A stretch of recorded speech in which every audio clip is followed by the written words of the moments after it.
હવે બજાર કેવું હતું અને કેવું રહેશે એ મામલે અમારા સહયોગી અને એડિટર અભિજીત ભટ્ટની નિષ્ણાતો સાથે ચર્ચા જોઈએ. બિઝનેસ રાઉન્ડ અપમાં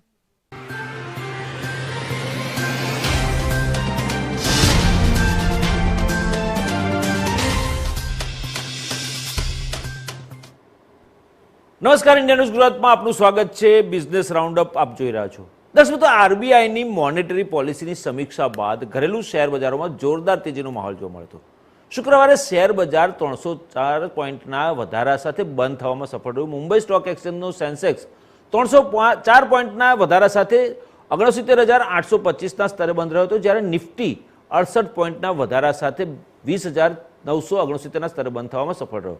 નિફ્ટીને 20,000 થી 21,000નો આંકડો પાર કરવામાં 60 ટ્રેડિંગ સેશનનો સમય લાગ્યો હતો. નિફ્ટી 11 સપ્ટેમ્બર 2023ના રોજ 20,000 પોઈન્ટની સપાટીને સ્પર્શી હતી. ઇન્ટ્રાડેમાં નિફ્ટી 20,969.40 પોઈન્ટ પર બંધ થયો.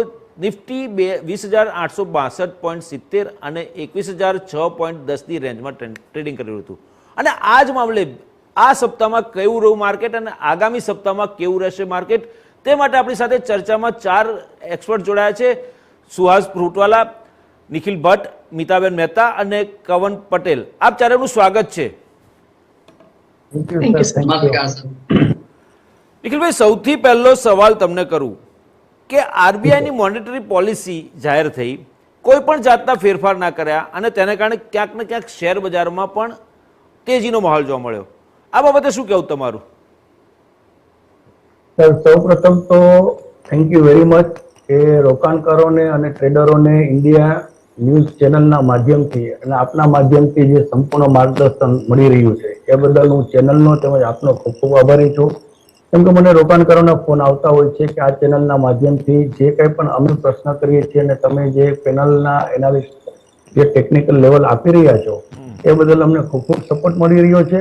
તો રોકાણકારો અને ટ્રેડરોના માધ્યમથી હું આપને ખૂબ ખૂબ અભિનંદન આપું છું.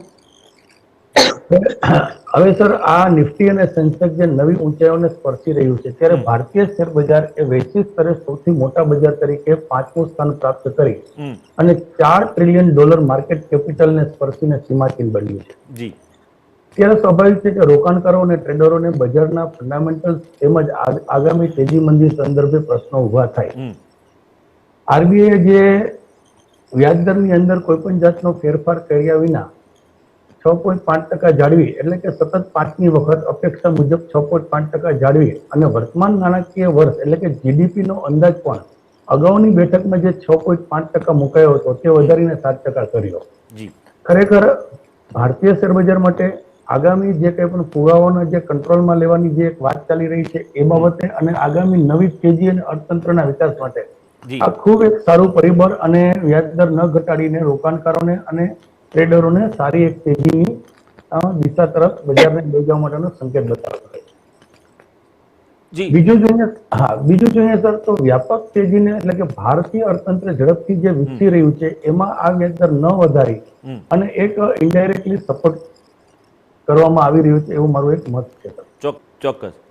નિખિલભાઈ, જે રીતે માર્કેટ ચાલી રહ્યું છે અને જે પ્રકારે માહોલ છે અત્યારે, તમને શું લાગે છે કે આઈપીઓને કારણે માર્કેટનું વલણ બદલાઈ રહ્યું છે? નવા આઈપીઓસ પણ આવી રહ્યા છે, હાઉસિંગ ફાઇનાન્સ સેક્ટરની કંપની આવી રહી છે, જેમ સુહાસભાઈએ કહ્યું કે બીજા આઈપીઓસ પણ આવી રહ્યા છે, અને આખું આ જે માર્કેટ છે તો શેર બજારમાં કઈ કંપની, કારણ કે આપણે જોયું ગયા સપ્તાહમાં જે પ્રકારના અમુક લૂઝર્સ છે એ ઘણી કંપનીઓ સારી પણ હતી તેમ છતાં પણ લૂઝર્સ છે. અદાણીના શેરમાં કન્ટિન્યુઅસલી વધારો જોવા મળ્યો છે, એની પાછળનું કારણ શું હોઈ શકે?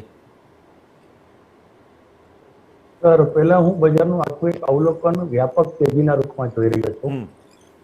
વ્યાપક તેજીના જો મૂળભૂત કારણોમાં જઈએ તો જેમ સુહાસજીએ કહ્યું એવી રીતના સંસ્થાકીય રોકાણકારો છે એ નેટ સેલરમાંથી નેટ બાયર બની ગયા છે.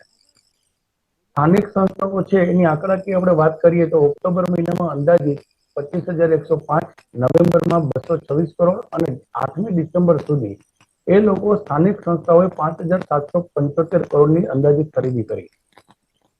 જ્યારે વિદેશી સંસ્થાઓની આપણે વાત કરીએ સર તો વિદેશી સંસ્થાઓ પણ ઓક્ટોબરમાં 26,056 કરોડની નેટ વેચવાલીમાં હતા. બજારમાં જ્યારે તેજીનો માહોલ શરૂ થાય ત્યારે સ્વાભાવિકપણે આપણે વિદેશી સંસ્થાઓને અને સ્થાનિક સંસ્થાઓની લેવાલી અને વેચવાલીને ધ્યાનમાં લેતા હોય. આ બંનેને જોતા વિદેશી સંસ્થાઓએ પણ નવેમ્બર મહિનામાં 7,032 કરોડની અને 8મી ડિસેમ્બર 2023 સુધીમાં 10,875 કરોડની નેટ ખરીદી કરી. આની પાછળનું કારણ એવું છે કે ભારતની જે મજબૂત અર્નિંગ કમાણી છે પ્લસ મેક્રો સ્થિરતા અને સ્થાનિક પ્રવાહ રાજકીય તેમજ અર્થતંત્રિક બંનેનો સ્થાનિક પ્રવાહ જે છે એક મજબૂત બજાર તરીકે ભારતને બનાવી રહ્યું છે. બરાબર. ઉપરાંત સાથે સાથે તાજેતરમાં જે ગોલ્ડમેન સાક્સ, જેપી મોર્ગન, મોર્ગન સ્ટેનલી અને CLSA સહિતના લગભગ અંદાજિત અડધા ડઝનથી પણ વધારે વિદેશી બ્રોકરેજ હાઉસીસોએ વિકાસશીલ બજારો અને એશિયા પેસિફિક બાસ્કેટમાં ભારતને એક ઉભરતા બજાર તરીકે વધુમાં વધુ રોકાણની ફાળવણી થાય એ રીતની એક ભલામણ પણ કરી છે. સાથે સાથે આપણે એક સાવચેતીના પગલા રૂપે વૈશ્વિક મોરચે જોઈએ તો ચાઇનામાં ક્રેડિટ આઉટલુકને મૂડીઝે ડાઉનગ્રેડ કર્યો. એનો મતલબ એવો છે કે ચાઇના તરફ જે રોકાણકારોની નજર હતી એ મૂડીઝ દ્વારા ડાઉનગ્રેડ કરવાથી ભારત તરફની એની એક નજર બંધાઈ શકે છે. ફરી ક્રૂડ ઓઇલ મામલે રશિયા, ઓપેક દેશો અને સામે અમેરિકા સહિતના દેશો વચ્ચે જે ઘર્ષણની સ્થિતિ જોઈ રહી છે એના જે નિર્દેશો મળે છે. ક્રૂડ ઓઇલના ભાવોમાં પણ જે ઘટાડો જોવા મળી રહ્યો છે. ઉપરાંત ચાઇનાની અંદર આવેલા જે આંકડા છે, નબળા વેપારના આંકડા છે, એની અંદર પણ ભારતીય શેર બજાર તરફ જ અત્યારના બાઇંગનો એક માહોલ બની રહ્યો છે. પરંતુ મારા મતે બજારમાં જ્યારે આ પ્રકારની લાવ અને આ પ્રકારની તેજીના ઉછાળા જોવા મળતા હોય અને જ્યારે અનિર્ણાયક પરિસ્થિતિનું સર્જન થતું હોય ત્યારે બજારની અંદર સાવચેતીપૂર્વક બજારનું તેમજ સ્ટોકનું મૂલ્યાંકન કરવું જરૂરી છે. વ્યક્તિગત સ્ટોક આધારિત જે પ્રશ્ન છે કે અદાણી, તો અદાણી એન્ટરપ્રાઇઝ એક એવી કંપની છે સર કે જેની અંદર 4500 રૂપિયાથી અંદાજિત એક વેચાણનો માહોલ બનેલો. નીચેમાં મંદી તરફી 1000 રૂપિયા સુધીનો ભાવ જઈને આવ્યો. 2160 થી એ પરત બાઉન્સ બેકની એક મુવમેન્ટ જોવા મળી છે. અને આગામી સપ્તાહે પણ અદાણી એન્ટરપ્રાઇઝની અંદર હું એક લેવલથી બુલિશ ટ્રેન્ડમાં જઈ રહ્યો છું. અંદાજિત 3000ની ઉપર બંધ થતા જ આ સ્ટોક 3200 થી 3350 ને એક ટાર્ગેટ મુવમેન્ટથી ટ્રેડિંગ માહોલ બનાવી શકે છે. જી. તો અદાણી ગ્રુપની અંદર અદાણી એન્ટરપ્રાઇઝ બહુ ફંડામેન્ટલ સ્ટોક સારો છે. મારા મતે આની અંદર 3300 અને 3350 નો ટાર્ગેટથી બાઇંગમાં સ્ટોક ઉભું રહેવું જરૂરી. નિખિલભાઈ. સર સૌપ્રથમ તો આપણે નિફ્ટી ફ્યુચર જે સપ્તાહ 4 તારીખે જે મતલબ 20,615 ના નીચા મથાળેથી સરેરાશ 715 પોઈન્ટના ઉછાળા સાથે બજારની અંદર 21,107 ના ઊંચા મથાળે એમને સપાટી નોંધાઈ. ત્યારે એક સાથે સર 715 પોઈન્ટનો એક સાથે ઉછાળો જોવા મળ્યો સાપ્તાહિક. છેલ્લે 490 પોઈન્ટના ઉછાળા સાથે 21,009 પોઈન્ટ બંધ છે. નવી તેજી, નવો માહોલ, આગામી દિવસોમાં ક્રૂડ ઓઇલના આંતરરાષ્ટ્રીય ભાવ, રૂપિયા સામે ડોલરના મૂલ્યમાં વધઘટ, વૈશ્વિક આર્થિક અનિશ્ચિતતા સહિતના અનેક પરિબળો સ્ટોક સ્પેસિફિક ઉછાળે નફારૂપી વેચવાલી તરફ મારું ધ્યાન લઈ જાય છે. ચોક્કસ. આગામી સપ્તાહમાં સેન્સેક્સ અને નિફ્ટીમાં બંનેમાં અફડાતફડી જોવાઈ શકે છે. જે રીતે સ્મોલ અને મિડ કેપ શેરોમાં તેજી જોવાઈ રહી છે અને એના જે સર્કિટને જે કંઈ પણ તોફાન અને વેલ્યુએશનના પ્રમાણમાં જે મોટું જોખમ હું જે જોઈ રહ્યો છું એને પણ આપણે નજરઅંદાજ ન કરી શકીએ. ચોક્કસ. જેથી દરેક સ્ટોકના લેવલ ઉપર અને દરેક નિફ્ટીના ફ્યુચરના લેવલ ઉપર પણ આપણે એક ઉછાળે સાવચેતીનો માહોલ બનાવવો પડે. ચોક્કસ. જ્યાં સુધી નિફ્ટી ફ્યુચરનો ટેકનિકલ સવાલ છે સર, તો નિફ્ટી ફ્યુચર જ્યાં સુધી ટેકનિકલી 21,404 પોઈન્ટની સપાટીને ક્રોસ ના કરે ચોક્કસ ત્યાં સુધી દરેક ઉછાળે પ્રોફિટ બુકિંગની શક્યતા નકારી ન શકાય. 21,404 પોઈન્ટના અતિ મહત્વના સ્ટોપલેસથી અહીં 21,000ની સપાટી બ્રેક થાય તો નિફ્ટીની અંદર તેમજ સ્ટોક માર્કેટની અંદર અને બજારની અંદર એક નવું કરેક્શન 20,940 અને 20,808 પોઈન્ટની સપાટીને સ્પર્શી શકે તેવી એક સંભાવના છે. ચોક્કસ. ચોક્કસ.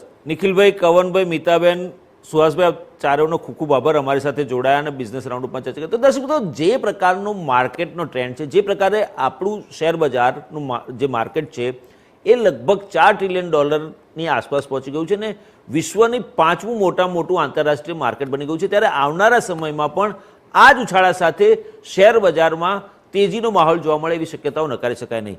બિઝનેસ રાઉન્ડઅપમાં અત્યારે બસ આટલું જ. વધુ સમાચારના અપડેટ્સ માટે જોતા રહેજો ન્યૂઝ ગુજરાત, ગુજરાતી ધડકન. નમસ્કાર.